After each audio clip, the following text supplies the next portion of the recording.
গুনাহ ছেড়ে দাও, ইবাদত শুরু করো। তারপর দেখ মনের মধ্যে কত রকম শান্তি ও সুখের ধারা প্রবাহিত হতে থাকে। আল্লাহ পাকের ইবাদত এমন এক জিনিস যে অনিচ্ছা সত্ত্বেও যদি তা সম্পন্ন হয়ে যায় তবু তার সুফল পাওয়া যায়। যেমন কোনো কাপড় যদি ভুলে রঙের মধ্যে পড়ে যায় তবু কাপড়ে রং লেগে যাবে। বিষয়টি আরও পরিষ্কার বোঝানো সম্ভব হবে একটি চোরের ঘটনা বর্ণনা করে। একজন বাদশাহ ছিলেন, তার একজন পরমা সুন্দরী কন্যা।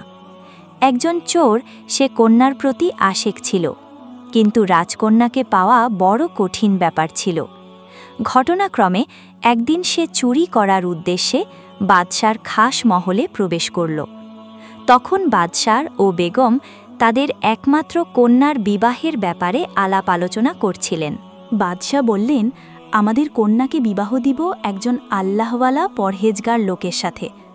চোর একথা শুনে রাজার বাড়িতে চুরি করা ভুলে গেল এবং বাদশার সিদ্ধান্তের কথাকে এক বিরাট গনিমত মনে করল যে তার প্রিয়তমাকে পাওয়ার সঠিক ব্যবস্থা জানা হয়ে গেছে। এখন আল্লাহ তাআলার পরহেজগার হয়ে যাওয়াই ভালো।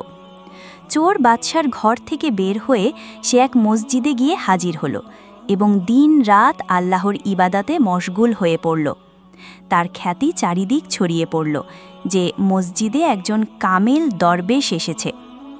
এদিকে বাদশাহ তার কন্যার বিবাহের পাত্র খোঁজার জন্যে বিভিন্ন জায়গায় লোক প্রেরণ করবেন। পরহেজগার পাত্র খোঁজার জন্যে চারিদিকে লোক ছুটে গেল। অনেক খোঁজাখুঁজির পর অবশেষে জানা গেল যে অমুক মসজিদে এমন এক আল্লাহওয়ালা অবস্থান করছেন যার চেয়ে অধিক পরহেজগার সারা দেশে একজনও নেই। এ কথা শুনে বিশেষ ব্যবস্থাপনায় বিবাহের পয়গাম নিয়ে বাদশার দূত তার কাছে গমন করল। কিন্তু চোরের মন ততদিন পরিবর্তন হয়ে গিয়েছিল।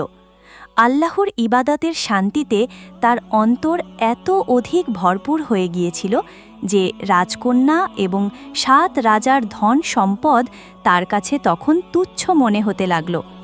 সে রাজদূতকে বলল, আপনারা চলে যান, আমার মূল্যবান সময় নষ্ট করবেন না।